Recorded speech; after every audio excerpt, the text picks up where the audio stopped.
Welcome to J is for Justice podcast.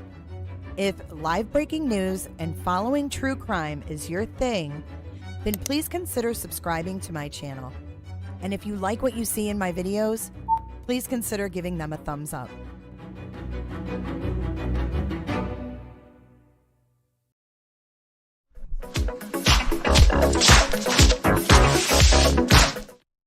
Hey, I don't know how to get that thing to turn off, so you guys are stuck with it. Every time I go live, it's there. Hey, everybody, welcome back to J is for Justice. My name is Jay. I'm your host. Welcome to my channel. Tonight, we're going to be digging into the Menendez case. I've been completely obsessed. I haven't even watched the Netflix that already came out because it's like a bunch of actors. But on Monday, they have a new one coming out in their own words. And I'm going to be hosting that in Discord on Monday night. So we're going to have Sarah Boone during the day. It's going to be Boontown during the day. And Menendez Monday night. So welcome in. I hope you guys are all having a great Saturday. I'm tired. I'm not going to lie. But I found this podcast and I was like, this is crazy. So I had never heard this. But good to see all of you. I'm glad Potato is here. Hello, Myron. Myron's here. Barbie, Potato, and Shell are here moderating. Thank you so much, gals. What's up? So some of you said, I don't know this case. She direct messaged you on Twitter and then blocked me. Now, I'm not a huge fan of Rosie. Honestly, I didn't recognize her. I'm not a big Rosie fan. However, she got on the phone with Lyle Menendez and they did a phone call. So, yeah, this isn't about her, though.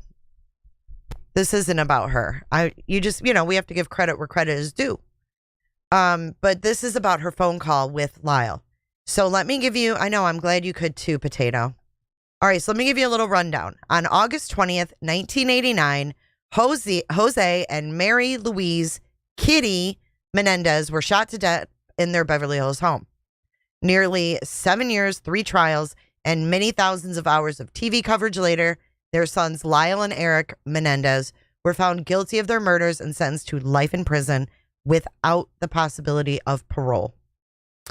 The Menendez murders became one of the most famous criminal cases of the late 20th century due to a potent mix of family drama, Hollywood connections, which there's more connections than I ever knew.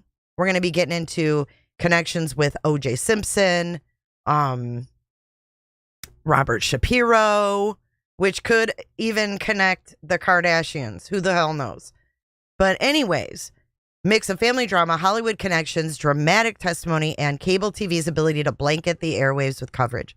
It was like the first trial that really went nationwide on court TV. As court proceedings unfolded, there was no doubt that Lyle and Eric had killed their parents. But why did they do it is another story. The Menendez family seemed to be a perfect model of the American dream, at least by the 1980 standards. Jose was born in Cuba. He emigrated to the United States as a teen after the Cuban Revolution of the 1950s. He lived in the attic of a cousin's home until he earned his college degree, getting a scholarship for swimming. In college, he met Kitty, who was a beauty pageant everyone called her Kitty, and a couple years older than him. They married in the early 60s, moved to New York City, and then Jose earned his accounting degree from Queens College. He was very successful. He came from nothing, an extremely successful man, but it all went to his head. He started out washing dishes and then ended up being an executive of RCA Records. So at first he was the operations manager of the car rental company Hertz. Now that is where kind of the OJ connection comes in, is because OJ did remember the Hertz commercials. Well, Jose was working for the Hertz Corporation, the company, and they also owned RCA Records. So Hertz was under RCA Records, this umbrella, if you will. So he worked for Hertz, and that is where the OJ thing comes in with the fucking Hertz commercials. Jose spent the early 80s, though, as the head of RCA Records. He had a hand in signing bands like Duran Duran, The Rhythmics, and Menudo, which we're going to get into Menudo tomorrow. We're going to deep dive that, because that is one of the key pieces of evidence that could get them out of prison. With their sons, Lyle and Eric, the Menendez family moved from Princeton, New Jersey to L.A. just a few years before the murders, so Jose could take that job with RCA. The house where Jose and Kitty were killed was located on one of the most exclusive blocks in Beverly Hills, 90210 all the way, and was at different times occupied by Michael Jackson and Elton John. The Menendez brothers also seemed to fit the platonic ideal of Reagan-era United States. Lyle was a star tennis player, and he seemed destined for a career in business like the father he openly worshipped. Now, Lyle is the older brother. Eric turned out to be even better at tennis, helped with his father's obsessive intervention. He wound up, though, nationally ranked in his age bracket. In a sense, they had no choice but to be successful because Jose was known as a hard ass. He would work his children to the bone in athletics and everything else that they did. So he was not giving them much grace. After they moved to California, Eric took teenage rebellion to an extreme, and they both took part in a string of burglaries in 1988. So what they did was they were bored rich kids, right? So what do you do when you can buy anything you want, right? You try to get away with stealing and breaking into people's homes. That's what they did.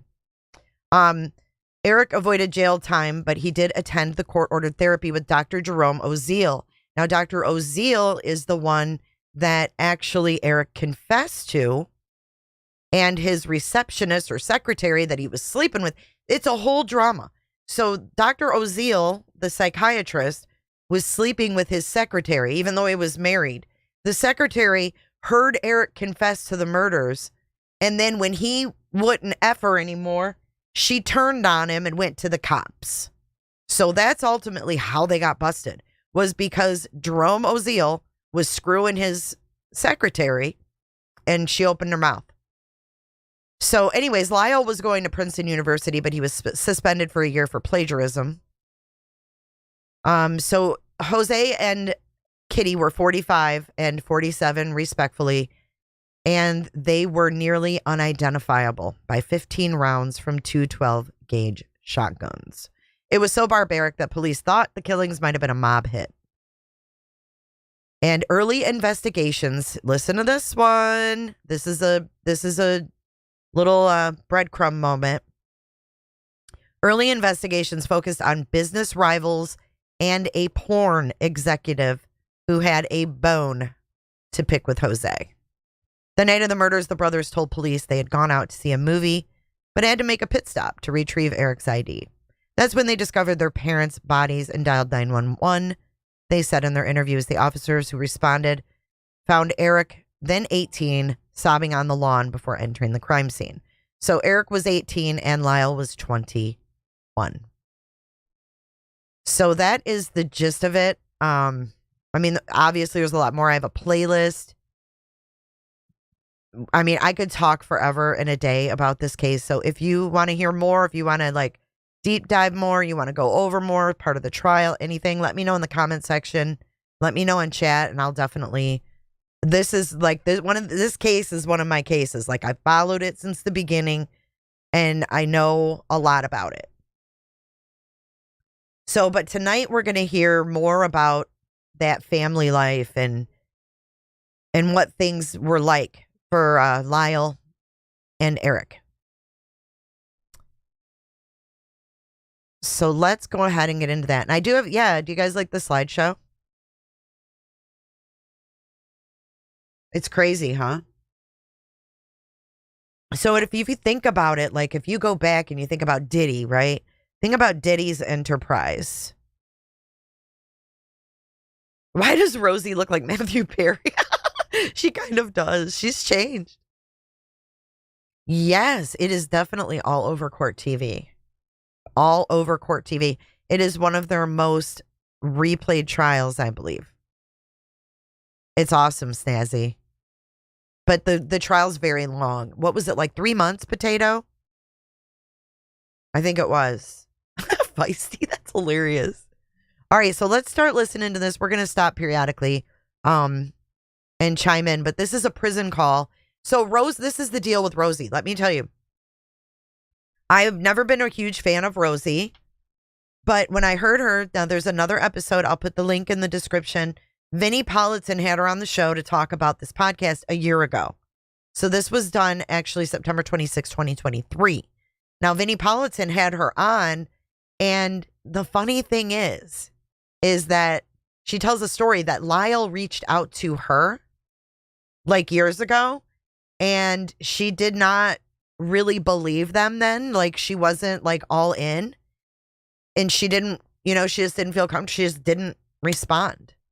But then this all happened. She's going to tell the story. But anyways, let's get into it. Thanks for being here.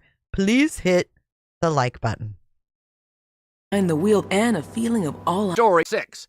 It is me, Rosie O'Donnell. How are you on this Tuesday? Are you doing well?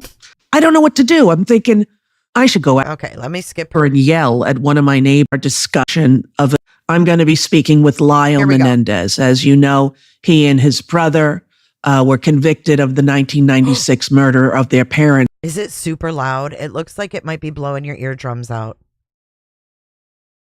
But think about the Diddy. Think about Jose Menendez. Oh my God, that was loud as fuck. I'm so sorry. You just heard Rosie like you never heard Rosie before. Sorry, I just fixed the audio. Okay, here we go. I'll get you guys all those links while we're listening. It's Jose and Mary Louise Kitty Menendez. Lyle Menendez is 55 years old. In March, I watched a documentary that presented new evidence in their case. That's what changed her mind. The result of that evidence now leaves them in a position where they may be resentenced. And that's the hope with new evidence in a habeas. And Lyle is very smart and he understands all of this. And he and I have a conversation. He is in prison and we left in all of the interruptions with the prison telephone system. I thought it felt real and provided some kind of a frame as to his life for the last 34 years in prison. 34 now sit back years. And listen to myself and Lyle Menendez.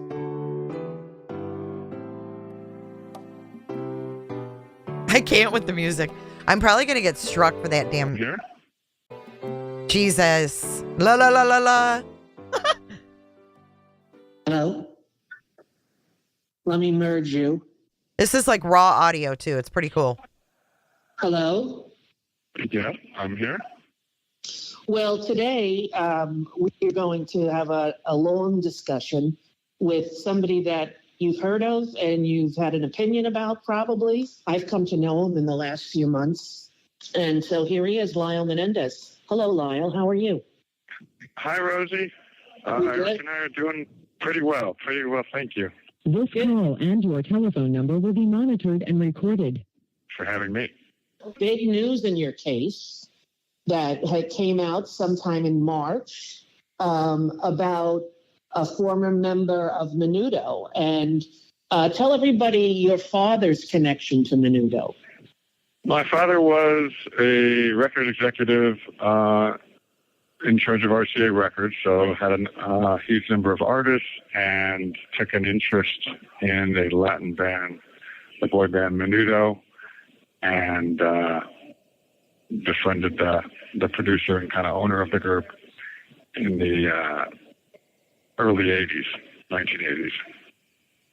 And so just recently, a guy that, had you ever heard of Roy?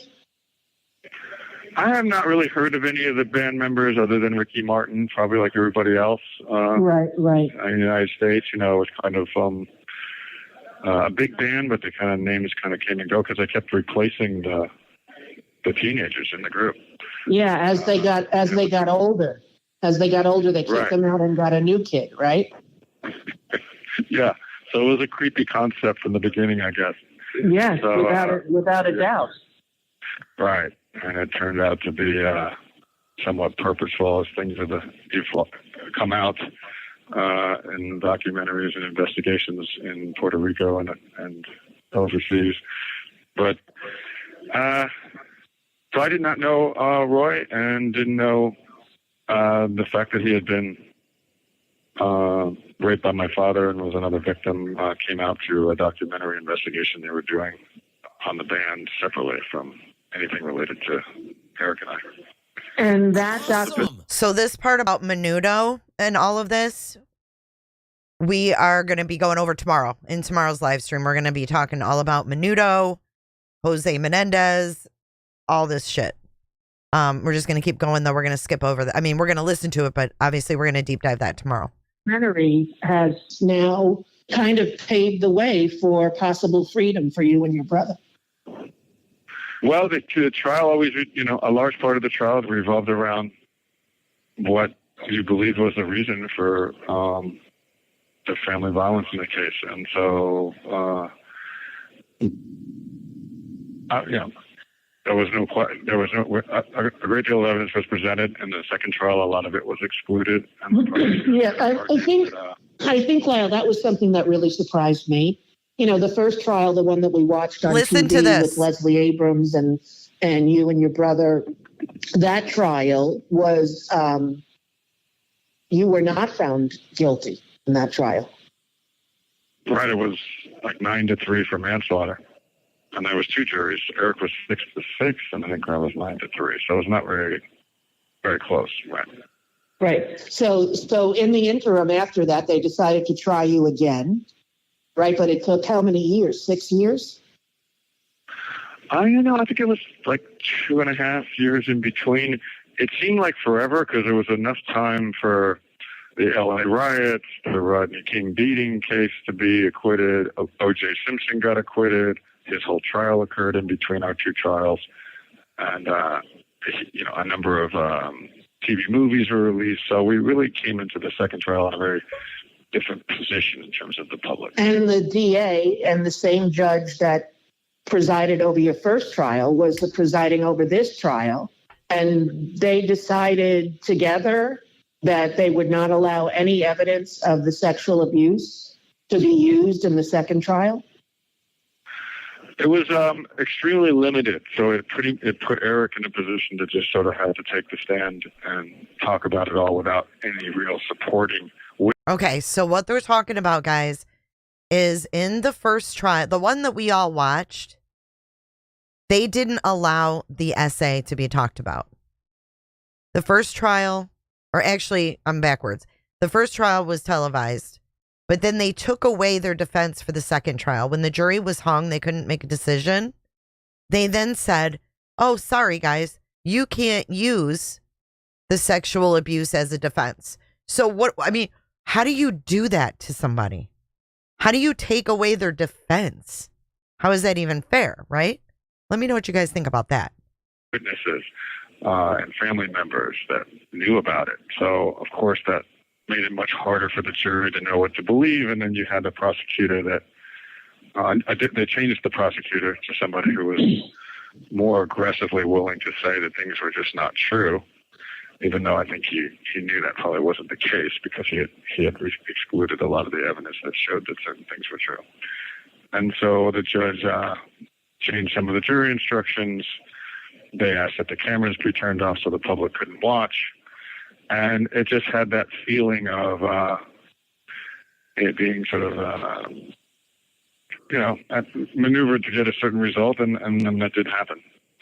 Right, and the result changed your life and world forever because you and your brother both got life without the possibility of parole.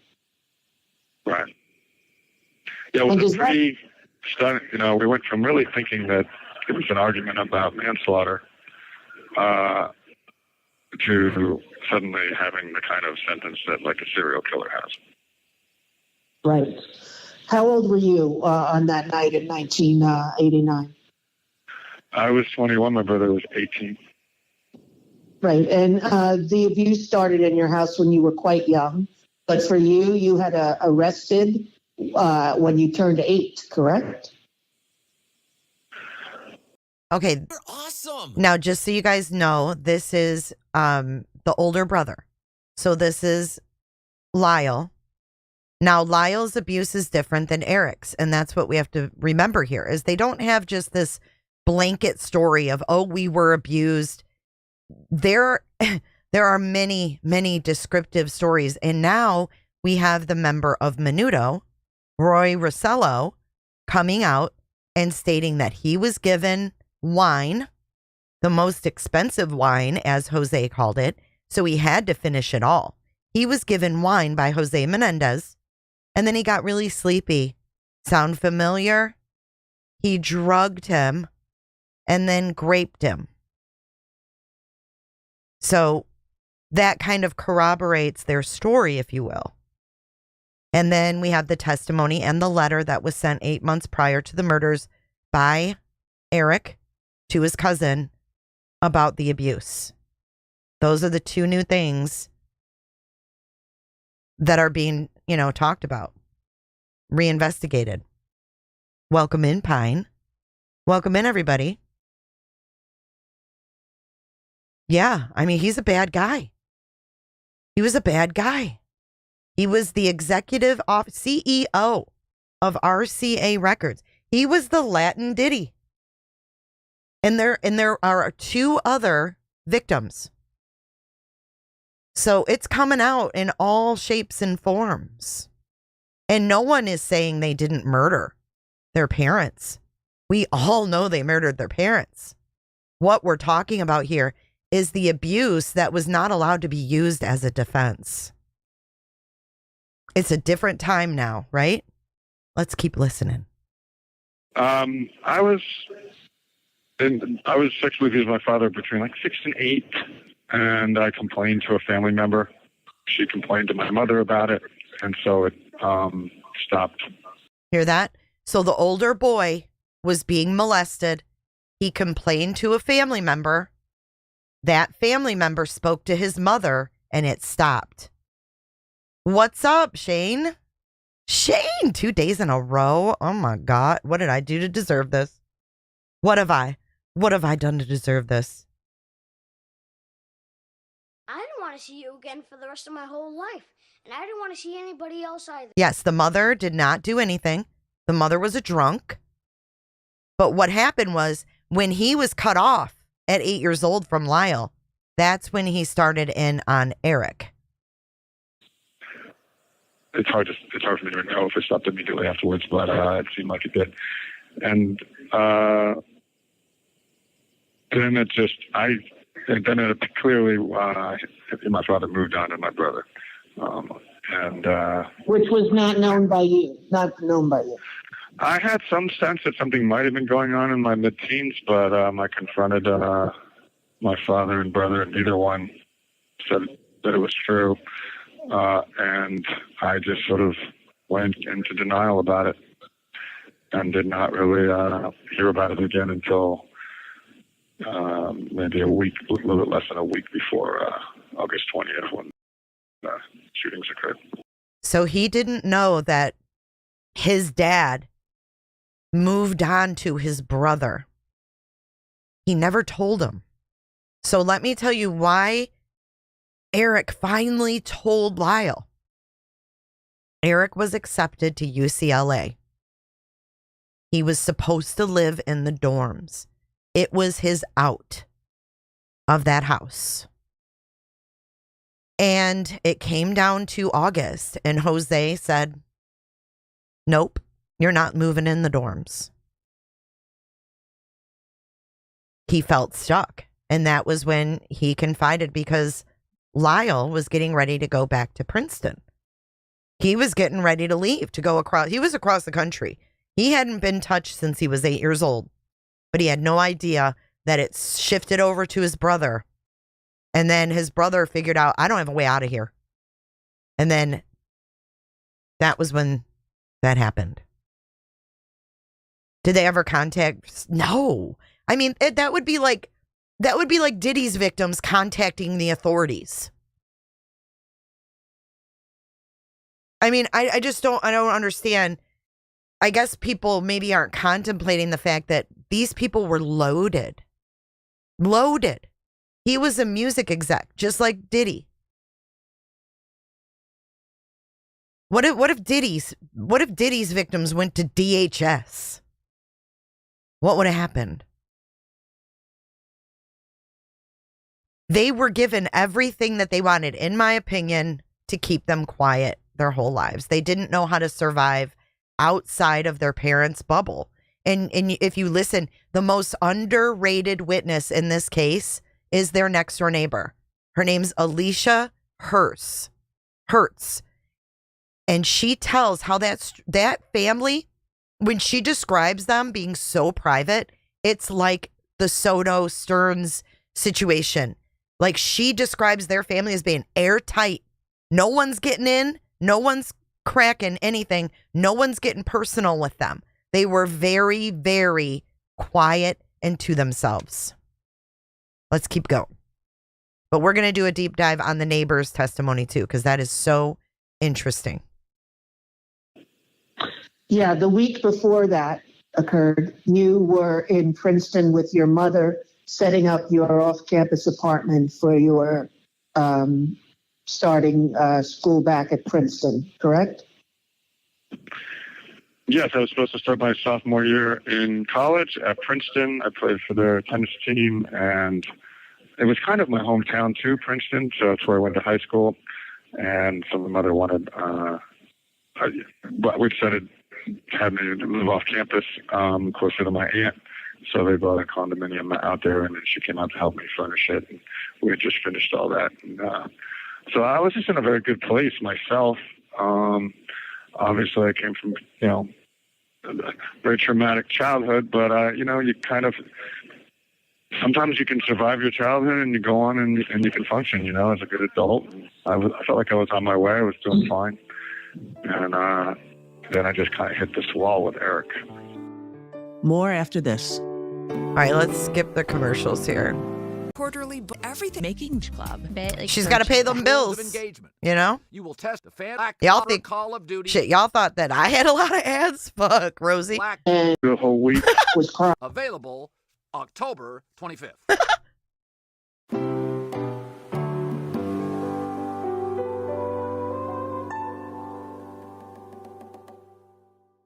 So you came home and Eric was crying one day, and your mom was, what state was your mom in at that point? This was a week after you two set up your apartment in Princeton.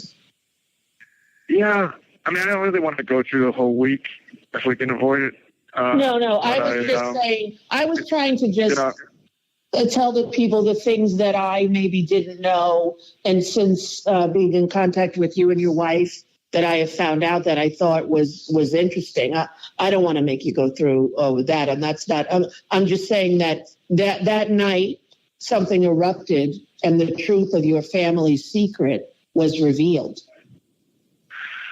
I mean, in a shorter sense, my brother was hoping that he would get out of this situation he was in with his father, where he was in you could call it he was in a sexual relationship with his father. Obviously, we know that would be considered like rape and abuse. It had been going on for a decade or more, and he thought he was going to be able to live on campus at UCLA, where he was going to be starting school that September. And when he was informed by his father that wouldn't be happening, he was going to have to stay at home. That my brother knew that meant the abuse was going to continue. There was really no way out, and he began to feel suicidal. And then he knew that I was about to leave back to school in New Jersey on the other side of the country. And so before I could leave, he felt the need to sort of cry for help and tell me what had been going on. And that kind of cascaded into this last couple days before what happened, of me confronting my father and trying to rescue my brother from that situation, and that going horribly bad, and threats back. Okay, so another thing that I don't think a lot of people understand is that when Eric told Lyle, and when he said, I'm desperate, like I'm ready to kill myself, I'm going to tell my brother. He kept it for all those years and then told his brother, because it was like, you're leaving me and I'm going to be stuck here with dad, right? So, wait, I forgot my train of thought. Let me play that again. And that kind of cascaded into this. Oh, yeah. So Lyle went and confronted Jose and Kitty about it. They got into a humongous fight. I don't know all the ins and outs. I would love to go back through the trial. Maybe that came out. I don't know. But they got into a huge fight, and they felt like their dad was going to fucking kill them because now the secret was out. So I see this with a different set of eyes now, where it's like, holy shit, right? Jose's been confronted, and the next couple days, it was probably building. The turmoil was building. Exactly. They would have probably got less time, Kelvin. Tammy's clips, read my comment. When Lyle found out that could have snapped something inside of him, I was in a similar situation where someone was being abused and I almost snapped myself.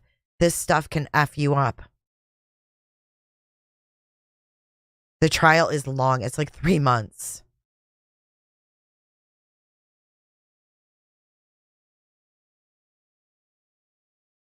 I feel bad that Eric thought he'd actually receive help from a psychiatrist. Well, shrinks are criminals. I know, Shane. And you know what? That was court ordered because he had gotten in trouble. Oh, I know. Gypsy Rose. We let Gypsy Rose out. And she becomes a superstar. These guys have been model prisoners for 35 years. Do you know that Lyle Menendez, I could go on and on. Lyle Menendez started a hospice program within the prison. He started a hospice program. I mean, these guys have done whatever good they could do. We'll go through it all. We will. We'll go through it all. I'm sure, Tammy. I can't even imagine. I mean, 35 years. Gypsy. And she gets all these shows and nose jobs. They just want to get out and live their lives. They have wives and shit. Listen to this. Lyle Menendez has been such a model prisoner that he gets conjugal visits with his wife. They might both get conjugal, but I know that Lyle gets conjugal visits with his wife because he's been such a model prisoner. When do you hear that? When do you hear that nowadays? They've been together, Rocco, since 2018. And that was another thing. They separated them too after the conviction. And a lot of times there are family members that are, they are tried together and they get housed together. They didn't. They separated them. So yes, he was court ordered to see that shrink who was sleeping with his secretary, and the secretary overheard the confession, kept it to herself until she wanted to turn on Oziel, and that's how they got caught. I think they totally they've done more time than they would have if they were tried today, in my opinion. Let's keep going. A couple days before what happened, of me confronting my father and trying to rescue my brother from that situation, and that going horribly bad, and threats back and forth, and in terms of me threatening to expose my father, and then my mother entering it, letting us realizing my mother knew, and arguments with her, and our level of fear, and just overwhelming, really, emotion, and just led to just horrific, life-changing events. In a home where there's incest and there's secrets and there's abuse, people who haven't lived in that kind of situation, I don't think fully understand how captive a child is to their parent who is controlling them and grooming them and abusing them in ways that they don't even yet understand. Especially then, right? I mean, This happened to me in the 70s. It happened to Eric in the 80s. And, where this is 1989. And it just wasn't, it's interesting because like the Gen Z generation today just assumes that, oh, well, if you're having trouble at home, you talk to all your friends, you post about it on social media, people help you. And there was none of that back then. You were very isolated. There was no internet. There was no contact. He's so true. Look at how many people can reach out now. Like, look at Sarah Boone. Sarah Boone literally made a break room ad and got a lawyer. I mean, think about it. Back then, you were secluded. There was no one there to help you. Acting friends. There was no school counselor asking what's going on at home. How are you doing? Nobody knew that there was a problem with sex abuse of boys. Nobody knew to ask those questions. There was just no cultural mechanism to believe or understand. And so to that weekend, it's like, we felt, it's hard to say. We look back and I feel like, I can't believe, it's easy now for me to look back and say, wow, I should have just found some way out of that weekend without violence. But in the moment, you just feel trapped and just overwhelmed. And so and it just shatters everyone's lives, right? Yeah. You physically you survive it, but emotionally you don't really survive it. No, and it comes back throughout You your have life. 60 seconds remaining. Oh, Hey, Ro, can I call back? sure. Yep. Oh, okay. Okay, bye. Okay, thank you. Sorry, where were we? Sorry about that. You have to, every 15 minutes they cut you off and you have to call back. I think they don't think that anyone in prison is interesting enough to talk to you for more than 15 minutes. Hopefully that's not the case. That's pretty funny. That's not the case here. Not the case, not the case. Yeah, so listen, I think where we were was talking about like the culture at the time too, that, people were not willing to believe that fathers rape their sons. I think as a culture, and there's enough proof and there's enough that fathers rape their daughters, but when you put boys into the equation and she's so right. People get all tabooed out. Yes. This is okay. This is what made me have a newfound respect for her, because I'm not a fan of Rosie, but I agree wholeheartedly and completely. Go back to the Boy Scouts of the 1960s and 70s, 50s even. Go to the Boy Scout files. Go read what those Boy Scout leaders were doing to those boys. And guess what? No one talked about, fathers or guys molesting boys. It was, like, oh, they must be gay if they're molesting boys. So no one talked about it. It was all kept hush hush. And then the boys that were molested were made to feel like they were gay and something was wrong with them. And back then you just weren't gay.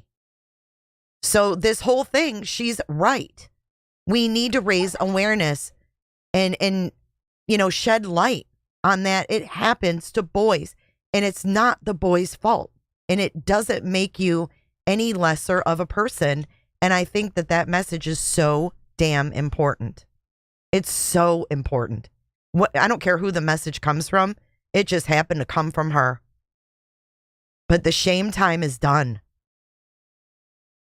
Shame time is done, right? The Catholic Church, even the priests and the little boys. Shaming these boys is done. It's done. It's over. And I'm glad that she spoke up and said it. I really have a lot of respect for that. Thank you for joining, Lisa. Welcome to the Clicker Crew. And Sherry, thank you for your super chat. Appreciate you guys.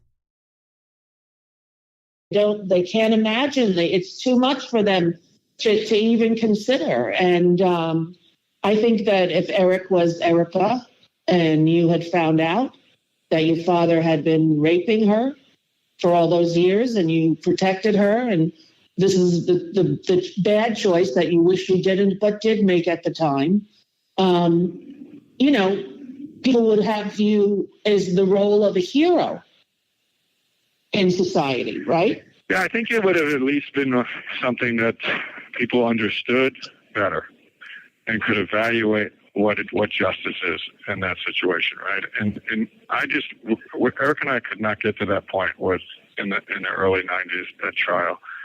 Half of Eric's jury, they were men, and all of them afterwards, listen up, when they were talking about jury deliberations, were making comments like, well, you know, he must be gay. Yes. He could. This call and your telephone number will be Oh my monitored. God. I haven't even listened to this. This is my first time listening to this. But bing bong, right? This is what I've been saying. Bing bong. We have to get past the party lines. Who cares if she's a liberal? I don't give a damn. The message is there, and it needs to be there for our future children. And recorded. It couldn't be that the father was forcing him to have sex. And there's a total lack of understanding of what incest is and rape related to boys, right? Correct. Hey, Beans. And I don't even think it was accepted in the 80s and the early 90s that fathers were child predators like that. Right. I think it was another decade or two before, certainly another decade before, after our trial, before people understood that child molesters could be your teacher, could be your gym coach, could be an executive, a father, you know. Yep. Predators could be people like Bill Cosby or your, household names, or you're just your neighbor. You know, there was a sense that child molesters were kind of like creeps in trench coats hanging around schools and not regular people. And now, of course, we know that's completely untrue. Completely. Yes. There's no type. You can be, I mean, back then we were dealing with lots of myths. Some of the jurors didn't think that a married man could be somebody that could also sexually abuse a boy. Unbelievable. Of course, we know that's not true now. A lot of the child molesters that sexually abuse boys are married. People didn't believe that a woman would choose her predator husband over her children. Mm. Now that happens as well. Okay, there we go. Bing bong. Jen Soto. Do I need to replay that for those in the back? No, that's not true now. A lot of the child molesters that sexually abuse boys are married. People didn't believe that a woman would choose her predator husband over her children. Now that happens as well. That happens as well. Right. A lot of times the wife chooses the husband to the point of bringing children to him. So we just, you know, as well as the danger that children are in from parents. So there was just a lot of myths that we were dealing with in the 90s that led to, I think, a really bad result, the trial. And, I don't know, I think it would be very different today. Do you agree it would be? Put a 1 if you think it would be different today. Shane, you're cracking me up. Put a 1 if you think it would be different today. And, don't forget that the LA district attorney had just got an acquittal on O.J. Simpson. So they really needed a win when they took their defense away. Oh, you need to play it again. What about Jen Soto? Right, they're not a danger to society. Gypsy Rose is a bigger danger to society, y'all. She's freaking pregnant. Gypsy Rose is bringing children into the world, and we're worried about the Menendez brothers? Holy. I can't. I think we need some Joe Rogan for this one. We need some Joe Rogan. Calm us all down. Where are you, Joe? Like, what the fuck is this? And everybody's like, what the fuck is this? Would choose her predator husband over her children. And now that happens as well. That happens as well. Right. They got a lot of times the wife chooses the husband to the point of bringing children to him. So we just, as well as the danger that children are in from parents. So there was just a lot of myths that we were dealing with in the 90s that led to, I think, a really bad result, the trial. And I don't know. I think it would be very different today. I remember Dick Wolf saying at a event that he was at when he produced that primetime series on our case that I thought was very well done. Yes, the one with Edie Falco, right? Right, where Edie Falco played Leslie Aberson, right? Just did a brilliant job. And he said that he felt like if the trial had taken place today, it would have been a more clear manslaughter result. We would have still done a lot of prison time, but it would not be, in this situation that is, has to be try to see if we can, change it. So right. I think, I agree with that. People don't realize when I tell them that we've been communicating, people say to me, oh God, what's he been in there, like 20 years? I'm like 34. Right. 30 people don't realize because, it was a cultural moment for the country and everyone had their opinion on, whether or not you were in it for the money, although there really was no evidence or proof or anything of that, besides the spending spree that you traumatized, sexually abused, incested children responded with a trauma response after the freedom that you felt and as well as the horror, correct? Right. Yeah. Yeah. I think that new evidence is why it's for me personally, I think my brother too, we've talked about it. It's so important to be believed. I don't know what the legal result is. Those things are kind of out of our hands. We're obviously extremely hopeful. Our families are very hopeful because we have our whole family supports us almost uniformly, which has really just been a blessing and amazing forgiveness there, understanding. But I just being believed is so important. I've communicated with just tens of thousands of sex abuse victims over the years, and the need to be recognized and believed for what happened to you is really powerful to healing. And so to go through a trial where, there's a whole prosecutor's office trying to tell the public, oh, this is not true, don't believe it. It's such a horrifying thing in itself. Yeah. It's very debilitating. So, which is something I've struggled with over the last few decades. And so and then suddenly another victim comes forward and now it's like, it's very hard now for someone to say they don't believe that's pretty. I don't know how you say it now. Yeah, I agree. And that not only is there the new evidence of another victim of your father, but your brother's letter was found by your mother's sister, correct? My father's sister, her son, Andy, Eric used to correspond with him in the early 80s and late 80s, I guess. They were both teenagers. And she found a letter that Eric wrote, and it had been in storage for 25 years. That wasn't about directly all about the sex abuse, but referenced it pretty graphically. And so, amazingly, she did not actually give it to anybody, my attorneys or anything. She gave it to Barbara Walters for a show because she just didn't think there were even any appeals going on. Wow. And, just so much time had passed by, she just didn't think about it. But eventually we saw it on that show. People investigated and realized that it was a letter that no one had found, had not been presented at trial, had been in storage for 25 years because her son had died in 2003. So she just packed everything up. And so it's very powerful evidence because it was written 8 months prior to my parents' death. So it was something, before, reasonably before, and kind of proving what happened.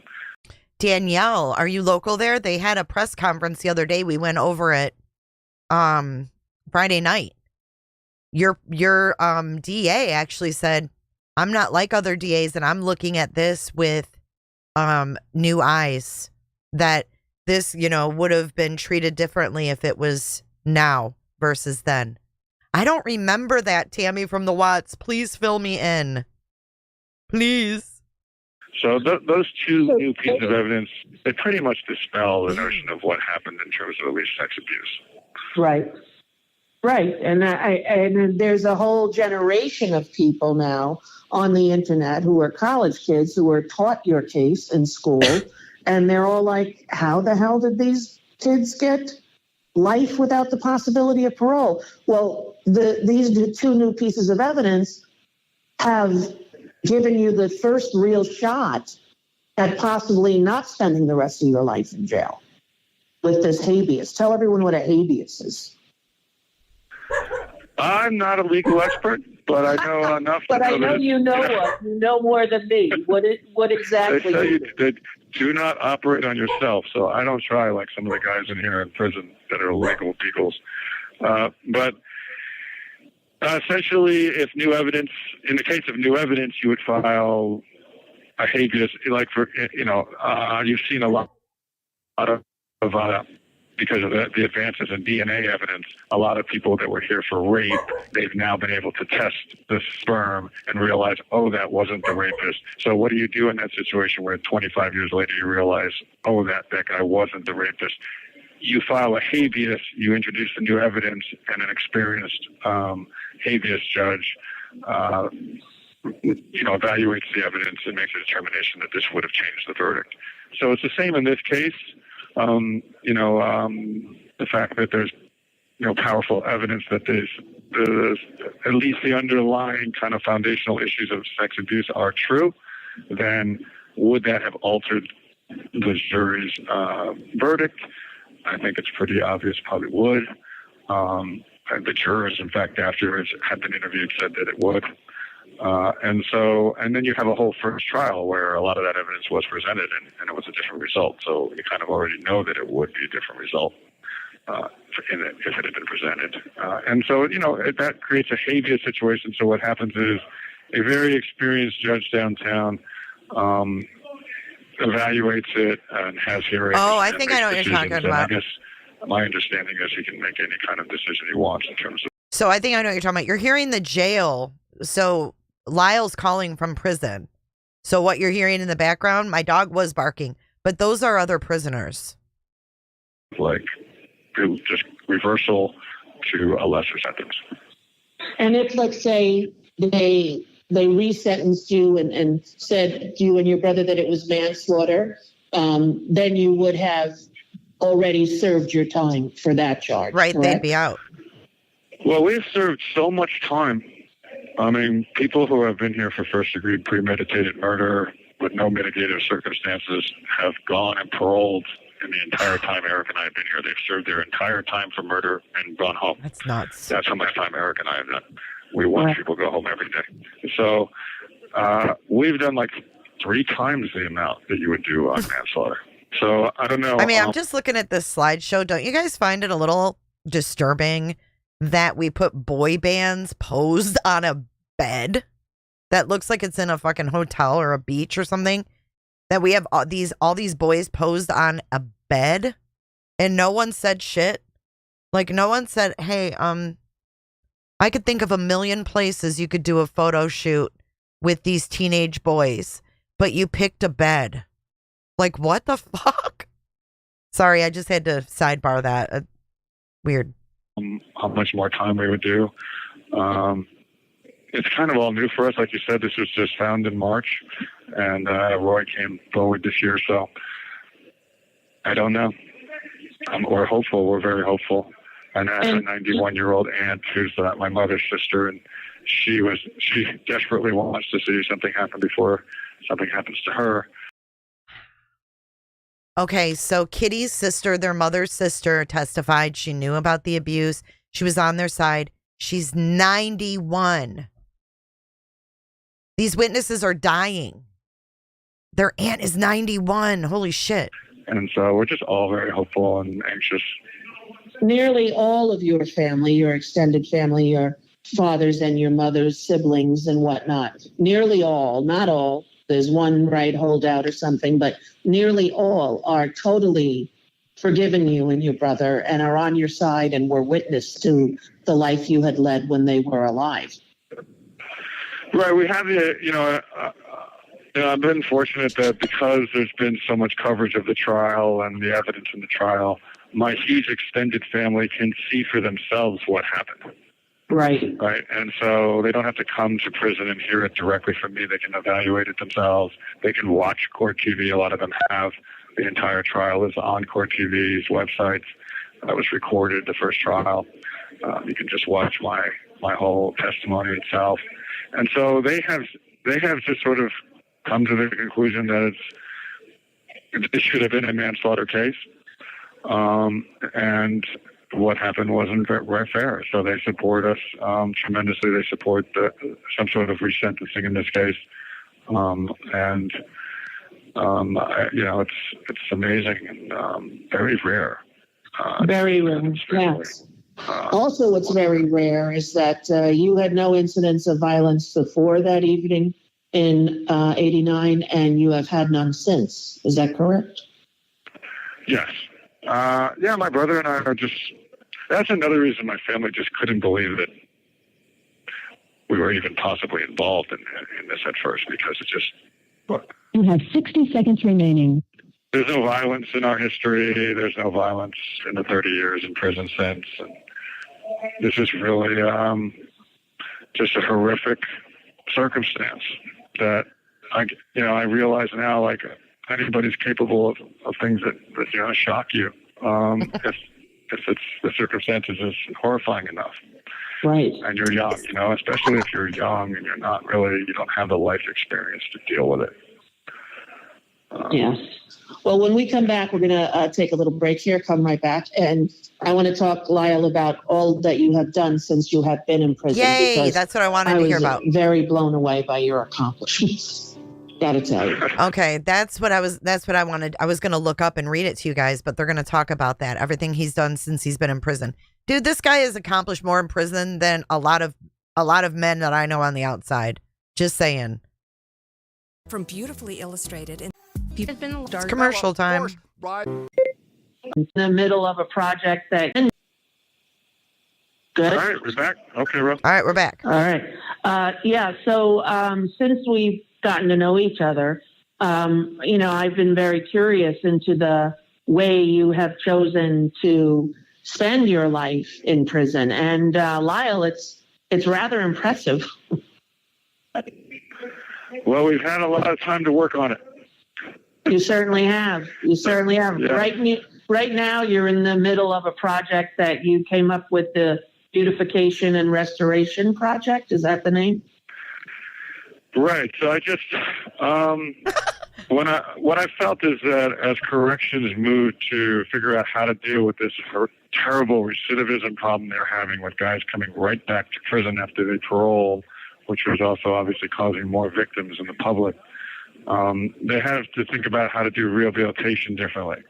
And so they started to do a lot of rehabilitative classes and evidence-based programs to get people to sort of reduce their criminality. But it was struggling to be successful. And I felt my own experience was that one of the reasons is because the living environment was sending an opposite message. It wasn't a rehabilitative message. It was kind of a message that it was dehumanizing. It was very oppressive. It was kind of like, we don't trust you to be a citizen out there. And people tend to that tends to be self-fulfilling. They will kind of, people will behave the way you expect them to sometimes. And so I did some research on what they were doing in Europe and in Norway with changing the way prison yards look and the way you treat each other in prison and building more of a sense of community. And I felt like that could be done in a California prison. So I asked permission to do that here in kind of a sweeping project where we would be all done through public donations, so it wouldn't use taxpayer money. And we would redesign the yard by putting artificial grass and meeting spaces and water and natural elements, and kind of de-emphasize the prison institutional aspects of the yard, of the facility, and create a sense of community that you could then start really working on your rehabilitation and your change in your own identity as somebody who was going to be a productive citizen. That wasn't something that you should wait till you release them into society, that you could do it here first, show that person could do that, and then release them. And so that's what I've been working on for, half a decade. And I think this will be a very important year in installing a lot of this. We have the full support of the upper administration, and we're working with local business and prominent members of the community to fund it, including Guide Dogs of America, who have a service dog program here. They're really helping, and other organizations. So it's very exciting. I spend, a huge amount of time on it. It's very helpful healing for me. It's all done through volunteerism. Service to others is really a huge part of the rehabilitative process. And for my brother and I, my brother's one of the better painters in the California system. So one part of the project is that we're painting these sweeping landscape murals all along the inside of the prison yard. It's going to be the longest, when it's completed, it'll be the longest continuous mural in a U.S. prison. It's about 33,000 square feet. All of it through donated paint, and all of it done by inmate artists. It's pretty spectacular. I'm sure that all the pictures and videos of it will all be available online at some point. Some of it's already out there, actually. If you Google Donovan and murals and Menendez, it should come up probably. But it's just it's a big project, but we're hoping it can be replicated at other prisons. People are coming from all around to kind of see the progress. You came in, and that was a beautiful, beautiful day. And it's a gorgeous, gorgeous mural. It's, it's everywhere you stand in the yard, where you turn, you see beauty instead of just grayness. It's pretty remarkable. Yeah, and it's good for the staff. It's good. Too. Great. It's all inmate artists. Yeah. Amazing. But it's not to sort of make prison, a nicer place to do prison time. It has a direct effect on recidivism and victimization out there. Like, if you treat a human like they're a pit bull in the backyard and, in an oppressive environment, you really can't expect them to be released into the public and understand how to be a good neighbor. Right. And they have to, you have to learn that here. You have to treat people humanely and get them to understand how to function in a community environment here where you care for your neighbors here. And then that will translate out there. And so there's a growing understanding of that now in corrections. Let's do a poll. In the California legislature. This call and your telephone number will be monitored and recorded. I'm here on the ground, obviously, a prisoner also. And so I just felt like, we can do it from the ground up. I can organize this. Let's try to do this here at Donovan in San Diego. And I appreciate the support of the administration, and we'll see how it goes. Yeah, it's pretty amazing that you were 21 at the time and that you have accomplished so much while you were there. You entered college, right? And in prison, one of the first ones to do that. It was interesting. In the 2000s, I was in a prison up north, and I was the only one out of 3,000 inmates that was taking a college course. It was crazy. Like, I would literally sit by myself in the classroom, the only one there. And I was just ingrained in me to continue my education because my family had a great deal of education prior to prison. So I was continuing that. I just felt it was important for my own personal growth. I was very immature when all this happened. A contributing factor, I felt. So I just wanted to continue my education. But now you fast forward to 2023, and most of the inmates here are in college classes and in school, almost everyone. And it's it's a big change. I think it's a really healthy change. And I'm actually finishing my bachelor's at UC Irvine to get a degree in sociology. And to have face-to-face professors that come in and you get your actual bachelor's from UC Irvine. It's the first time they're doing it. So Well, that's fantastic. That's wonderful. Yeah, thank you. Didn't you also start a group for Life Without Prisoners? I started two groups. One was to help prisoners who have sex abuse in their childhood history, bringing doctors in to work with them, getting them to write out their stories, and become comfortable with that, because not coming to grips with what happened to you as a child can cause you to victimize others.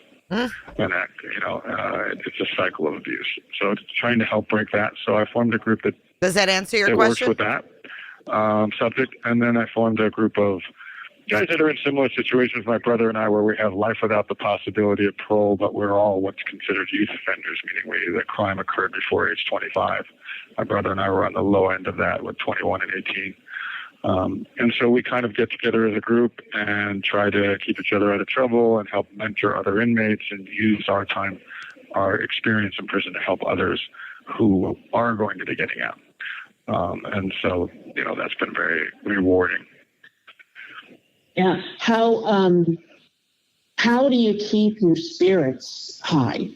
I know you keep yourself very busy. You are a very busy person, even though you're in prison. But how do you keep emotionally from not looking at the horror forever, Right. And that's a good question, because suicide rates in prison are not good. Mental health issues in prison, depression, anxiety disorders, and other things are high. But my brother and I, for me, it's family connection. I stay very close to my family, my extended family. I've been married also 20 years. 20 years. To my wife, Rebecca. So just family connection is one way. And the other is just realizing that the suffering that Eric and I maybe experience in prison is just unavoidable, right? There's nothing we can really do about that, but we can find fulfillment in sort of a shared experience with others and finding productive ways to use that experience, especially myself with a abuse history. There's so many guys in here with abuse histories, and I have strong connection to the abuse community outside the prison. So I have a large Facebook page and public figure page in my name that my family runs. I have, I respond through mail. So I'm very connected in that way. So all of those things together sort of create a support for me. Yeah, right. And, I'm hoping also that if Eric and I are released, that I've already talked to the administration about continuing my work within the prisons, being able to come back in, continue to work with people here, guys here, and on this rehabilitative project here to redesign the yards. I would love to do that. Isn't it true that the recidivism rates in Norway are 4%? And the recidivism they rate went from where you they were are? 70 plus. They were 70+%. This call and your telephone number will be monitored and recorded. Through these new methods of changing the way a prison yard looks and how you interact with inmates and creating a sense of community, they were able to plummet it down to the 20s, which is it's really unheard of, recidivism that low.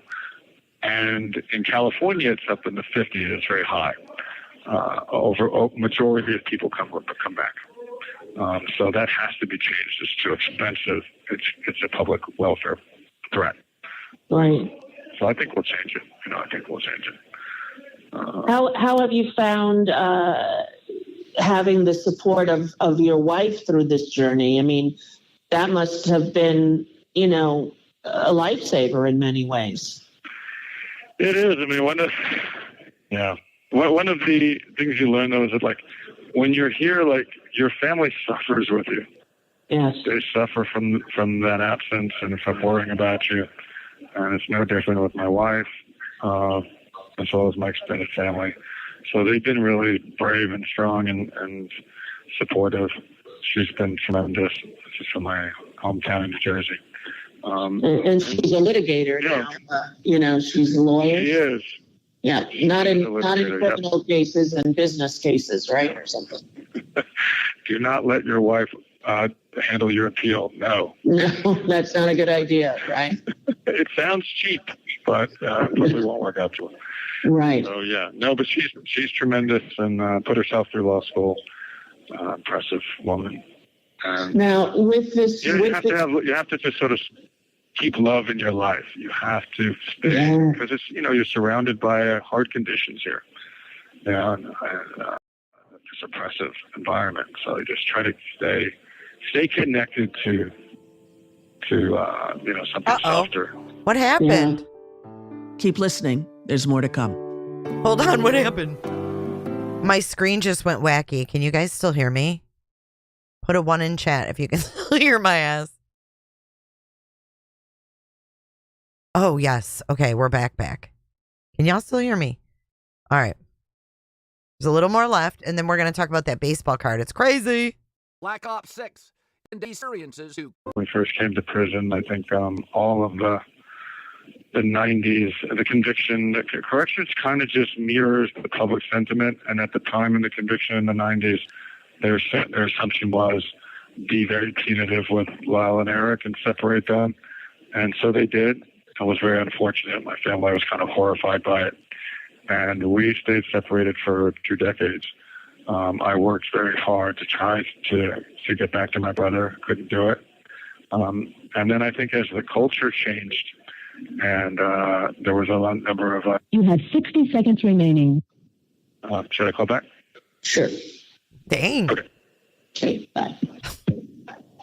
All right, I think we got one more round. So we were in the middle of how you got to be reunited with your brother after 2 decades, right? Right. So the corrections does kind of mirror the culture. And I think the shift in the late 2000s, where there was a year or two where there was quite a few documentaries, just like there is now again, on the case. And Dick Wolf produces Law and Order, and he did a primetime series that people can watch if they want. It's very good. It was on NBC about the case.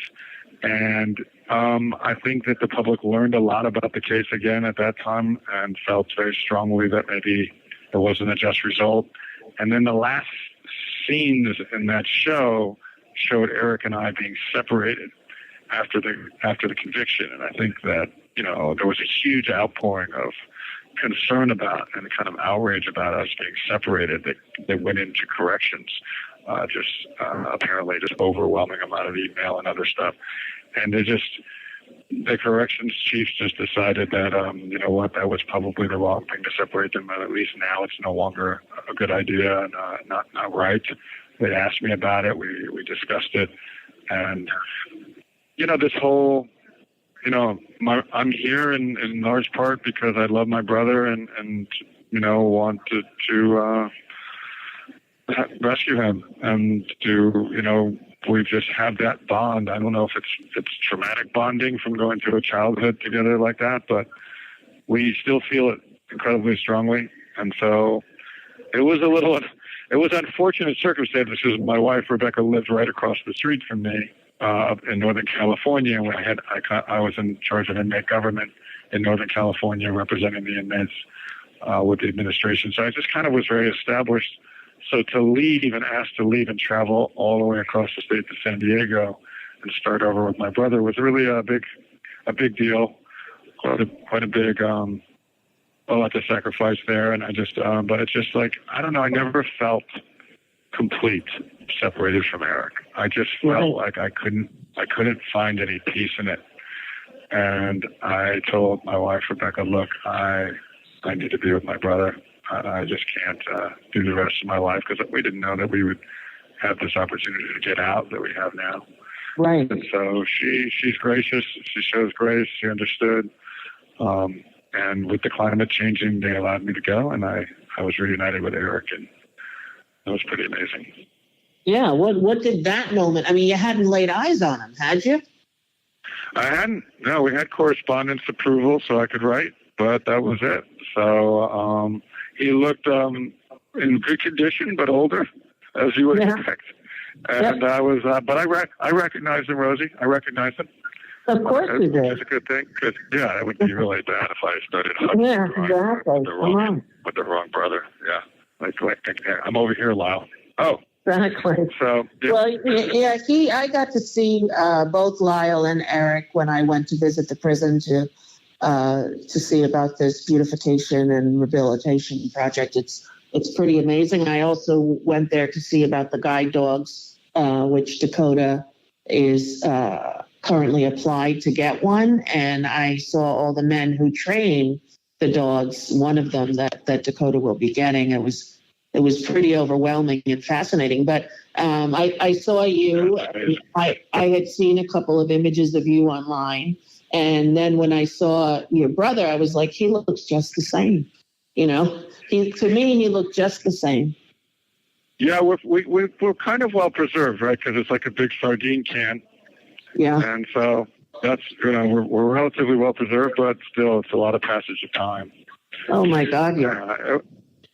And it was very emotional to see Eric. I burst into tears. Of course. Have a moment together, and it was just quite extraordinary. So it was worth it, all that work to try to get here. And we live right next to each other, and work on a lot of the same projects, work on some things separately, and it's probably some peace.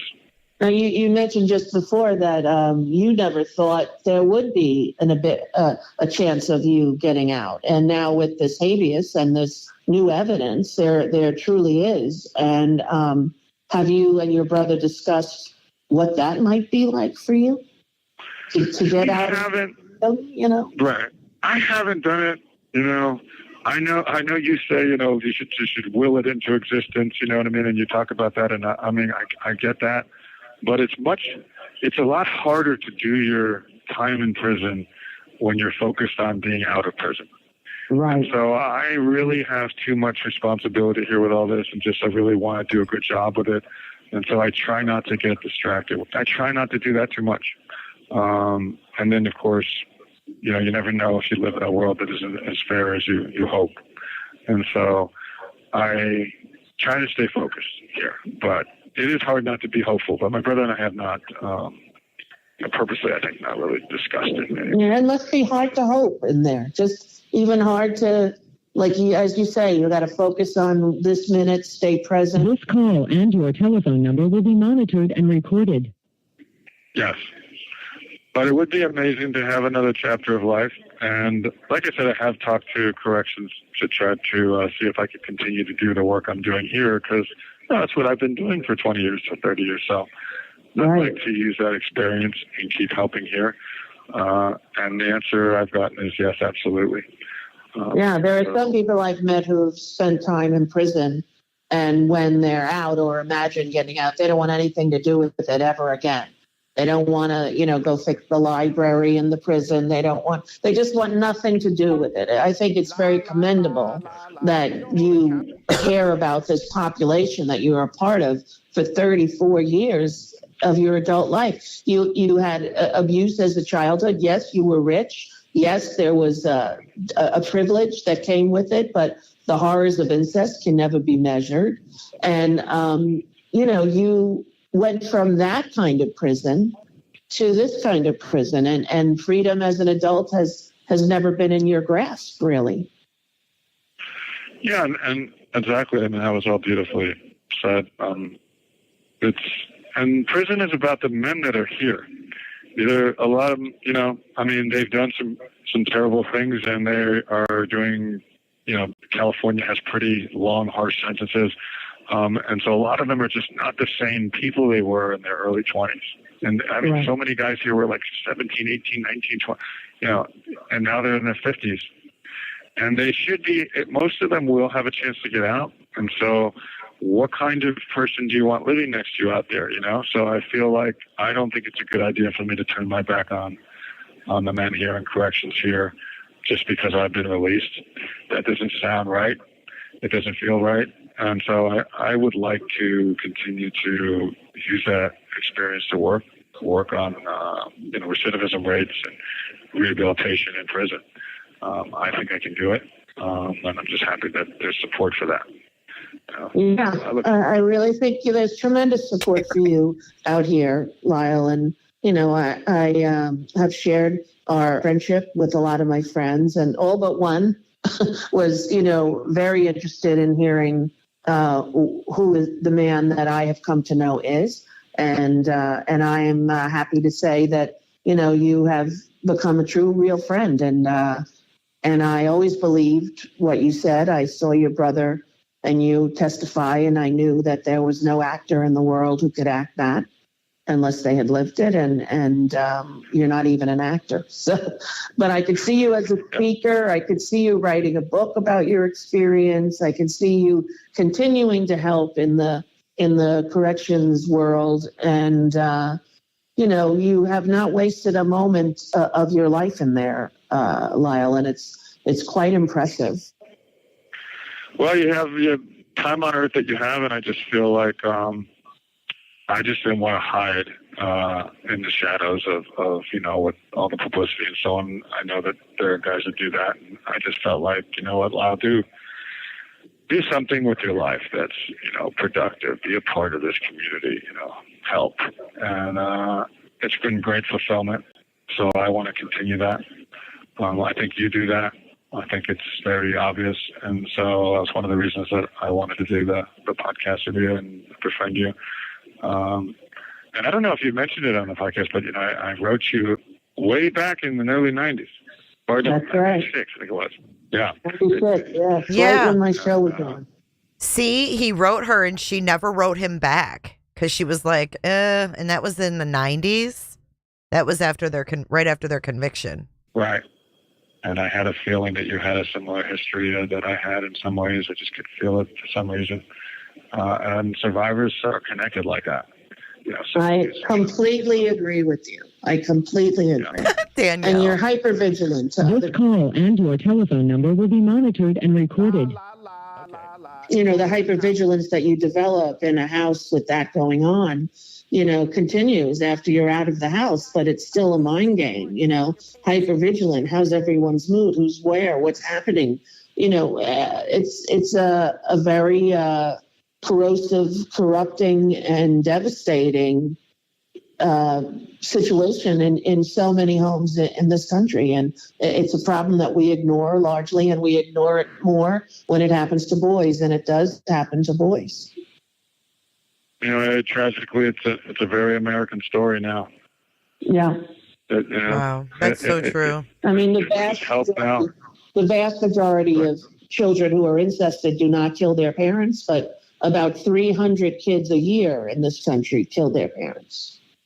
And even more parents kill their children. And it's something we can't turn a blind eye to, Well, it's just countless shattered lives. And how that life shatters, it could be homicide, but it could also be suicide. It could be a life of drug addiction.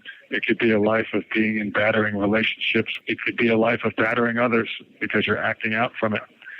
So the way the lives get shattered vary. And of course, I know, we've re-experienced the fact that when an abuse victim actually, it ends up in a homicide and they've killed the perpetrator, or they've killed their abuser, whether it be a battered woman or a child. They do, the justice system is sometimes very unforgiving with it in the mitigation of it. It's something that they've just sort of coming to terms with now much better than in the 90s. Yes. But, I think it's a huge problem in the country. And so I have experienced it with just an outpouring of people who, it was one of the reasons I testified. One of the reasons was to just give voice to what happened to me because so many people were writing me saying they were afraid to talk. Right. And I knew they would be listening. I kept a letter from a sex abuse, actually a rape victim in my pocket while I testified the whole time. And it just gave me strength. And there's just such a deep connection in the country with that community, but they're still suffering. And there needs to be a continued appreciation for what victims go through. Yes. And better outreach to help them, right? Because somebody helped them. Really, there's so much going on in families, your own the same, where people are not, you have to help when you see something. You have to stop it early. Yeah. It shouldn't end up like Eric and I. Without a doubt. Without a doubt. Well, listen, I am fully 100% supportive of you, and I'm waiting to hear what happens with this. You have 60 seconds remaining. I want to thank you, Lyle, for doing this today. You'll come back and do it again. I would love to have you talk about it as the case progresses, because I'm very interested in looking forward to yours and your brother's freedom for the first time, really, in your whole life. Thank you, Rosie. All right, you take care of yourself, okay? So that concludes that interview. I thought it was a great interview. I mean, really, Rosie just asked a few questions, and OJ, there's an OJ connection. We're going to be deep diving into the Menendez case, the connections with Jose Menendez and OJ and Shapiro. There's a lot of connections here. It's like the tentacles go out. Don't forget, we're talking about a RCA record executive here, right? I hope you guys enjoyed that though. But wait, there's more. I have a couple things I wanted to show you guys in addition to that. Let me fix my screen here. And, I appreciate all of your opinions, and I understand they're murderers. They're not denying that. But I think the argument here is that, with the circumstances, and it would have been treated as, more or less manslaughter if it happened now, right? So that's what they're arguing. Okay, hold up. I gotta turn this slideshow thing off. I'm all frozen up over here. I don't know if my camera's frozen. I don't know. I might be all frozen on the screen. Okay, so let me show you guys first the baseball card or the basketball card. So this is kind of a weird, eerie thing. So let me turn that off. Okay. So this basketball card, this dude was doing research, and he was trying to find photos of them out and about, because as you can see, Snazzy Trinkets was putting all the info what they did after the murders. Well, they were trying to find them at all these places. Well, one of the places that they went to was this basketball game. Well, this guy ends up coming across this card, the Mark Jackson card. And lo and behold, look who's in the background. Do you see them? To the left of him. There's the Menendez brothers. After the murders, before the arrest.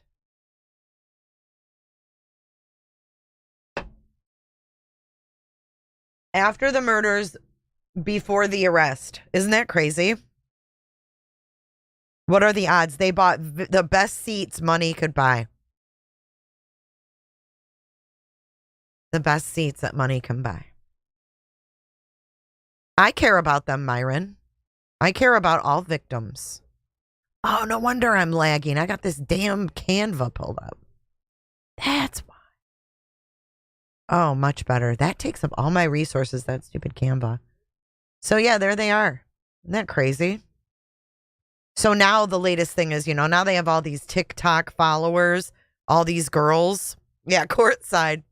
But listen, they have all these girls on TikTok that love them, and now they want it signed. The courtside cooters, they want their autograph on it. I can't. Okay, so now the other thing, Cheesy asked if the brother had done anything, and the only thing that I know about offhand is to show you guys, because Eric has always been like the more sensitive, the more creative one. So he's more into the art and stuff.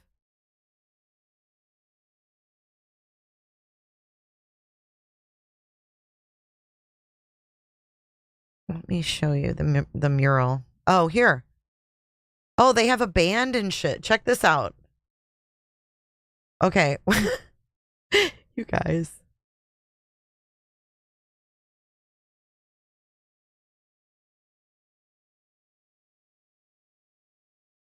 Okay, here we go.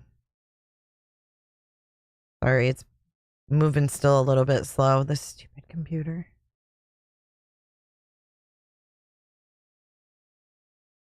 Come on. There we go. Okay. Oh, an ad. There's their band. This is called X-Rated Brown.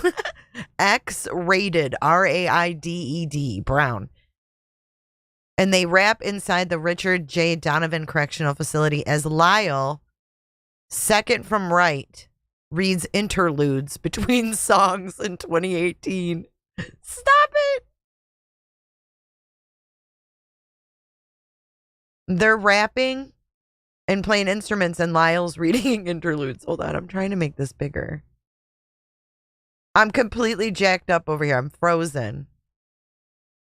I can't make it bigger. Damn it. Maybe I can do this. I don't know if that helped. There's just the picture. Is Cricket Day here? Look what Cricket Day got me, you guys. We talked about this. I'm going to be reading this to my granddaughter. We talked about this. Thank you so much, Cricket Day, if you're replaying this. The Spider and the Fly. It's a great book to teach little ones about predators and predators, how they can trick you.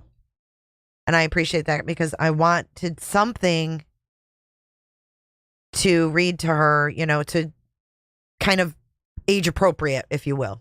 So I thank Cricket for that so much. I was really shocked.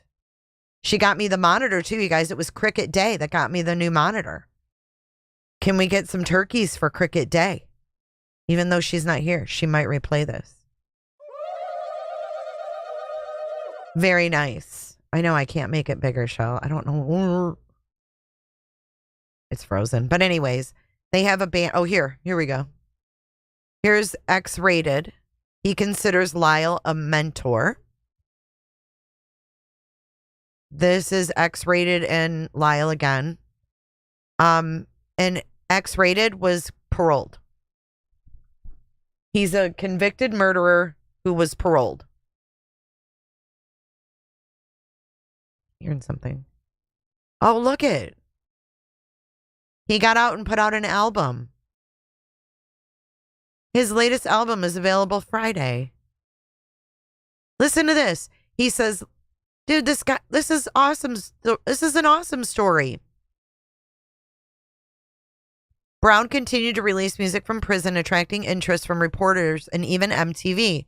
Lyle soon urged Brown to renounce his violent past. That helped spark a seismic shift, with the rapper embarking on decades-long quest to transform his life. I became Project Menendez. Lyle was the guy who started teaching me the value of utilizing my popularity to my advantage in a way where I can be influential for positive things, said Brown, whose latest album is available Friday. He was the first person to say, hey man, I think you should sign up for these classes. There's another way to do your time. In 2008, Brown was transferred to Pleasant Valley State Prison, where Eric Menendez was waiting to greet him after a letter from Lyle. It said essentially, I love X-Rated. He's my little brother, and take care of him how you would take care of me. You don't hold account. Brown praised Eric as a calm, put-together soul who picked up right where Lyle left off. He was a positive influence on me and somebody I looked up to.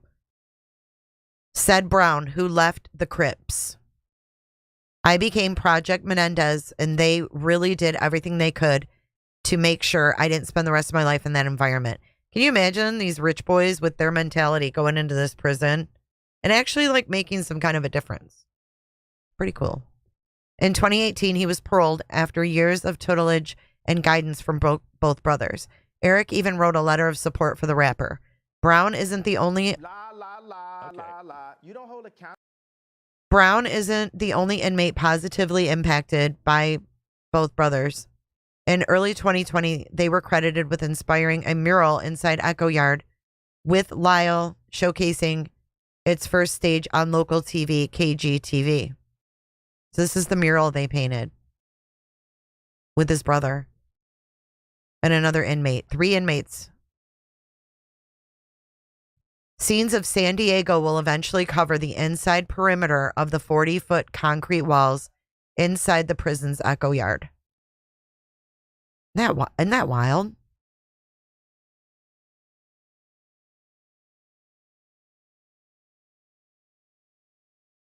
Look at the mural walls instead of looking at just plain walls. Look at that. I mean, how can you hate on that? Damn it. I wish I could make this bigger. Let me try something else. No, my OBS is... Oh, maybe I can. Let's try this.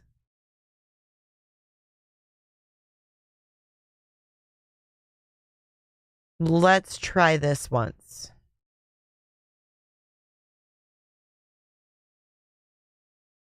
Bing bong. There we go. But I can't move it. So that's it. I can't move it. I can't do nothing with it. But there it is. At least it's bigger, right? Oh my God. I love my cowboy. Okay. So then it says, I spoke to Lyle and Eric, who had been thinking about the beautification. Brahman Kyrie, a volunteer who teaches yoga at the unit, told the station, we're going to plant flowers and grass and things like that soon. Another inmate, Martin Robinson, also thanked Lyle for helping him in a lot of ways while locked up. The mural spawned a nonprofit, Redemption Row, California, who last year posted on its Instagram that Lyle led the project, Rehabilitation Through Beautification, with Eric and a third prisoner, Joel Baptiste. In April, Lyle was best man with Baptiste, married Redemption Row, California co-founder Jen Abreu in prison. Dude, they have their own little fucking community already. This group backs both brothers in their freedom bid, calling them victims of their father. Lyle and Eric benefit from the Echo Yard regime, allowing them to exercise, attend medical appointments, or religious services from 7 to 9 p.m., with the exception of count times. Inmates can work at RJD's bakery, laundry facility, or shoe factory. They can also enroll in community service crews and literacy programs. Both are confined in 6-person dormitory-style units, which have 1 toilet. They appeared to work out regularly. They exercise and they could run laps around the track in the yard, do push-ups, do pull-ups, or play basketball. I don't know if they played, but they are very social. So that's the gist of it.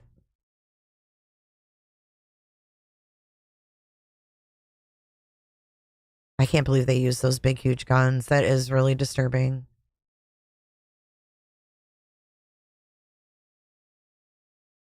Eugene Weems, who served 17 years for robbery, told the Post other inmates at Mule Creek State Prison didn't care for Lyle Menendez, who he considers gutless. Okay, well, here you go. This guy doesn't like him. He's a coward. Oh, look what Weems said. Few inmates at Mule Creek respected Lyle due to the disturbing double murder of his parents despite his life of affluence and being raised with a golden spoon. He's a coward. He's very disrespectful. He is flamboyant and he thinks he's better than everyone else, Weems said. This is how he is. This is truth. I dealt with him. We were friends. The brothers' new push for freedom is currently being reviewed by prosecutors. He didn't like him. He said he's flamboyant. What the fuck? Says me who has a word. Oh, how you doing, Lucid? Yeah, Eric is No, Eric's not bald. Lyle's bald. It is very disturbing, Jess. I agree. The whole thing is disturbing. It is. I mean, there's no doubt about it. I like their murals, though. It's pretty cool. I don't know. It is what it is. You know what I'm saying? All right, you guys. I am going to try to wrap this up. I hope I can actually run our credits, Myron, because I'm kind of frozen. Let's see how this goes down. I want to thank you guys for joining. I hope you'll join me tomorrow for the Menendez deep dive. Until then, I will see y'all in the next one. Thank you for being here. Have a good night. Myron, I'm ready for the credits when you are. Free the Menendez brothers.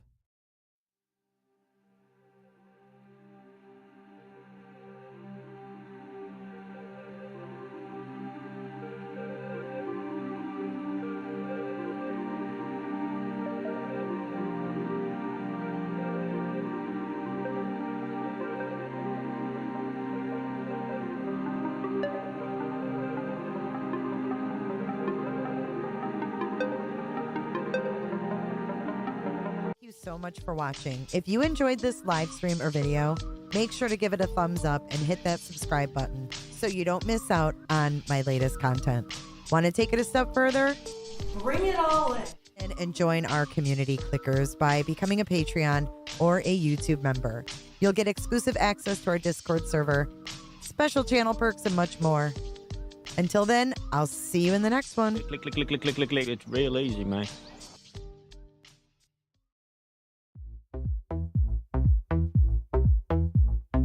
I don't give a damn. I don't really care about you and your problems. I don't give a damn. You talk way too much. I have heard enough about you and your problems. I don't give a damn. I don't give a damn. Damn, damn. I don't give a damn. Damn, damn. I don't give a damn. Damn, damn. I don't give a damn. You wanna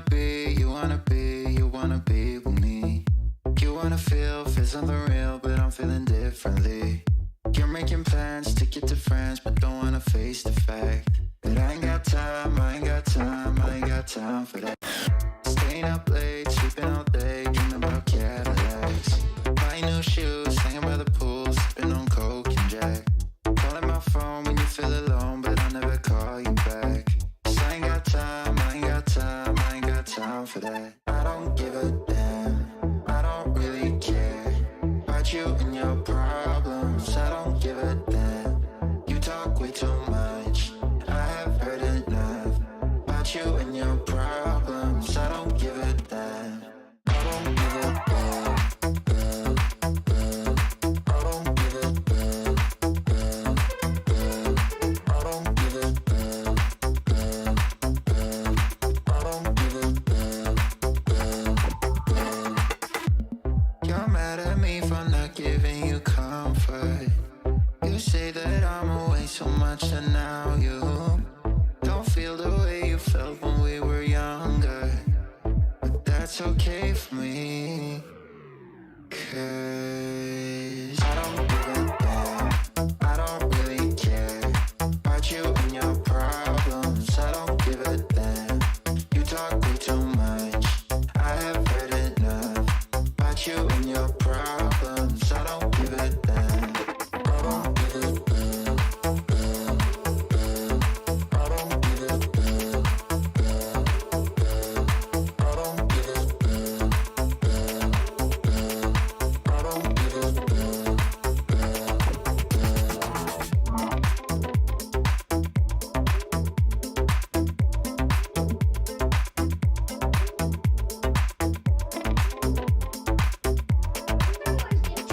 I don't give a damn. Is it one Jennifer or two Jennifers? Thanks so much, Jennifer. Jennifer loves horses. Bye, Jennifer.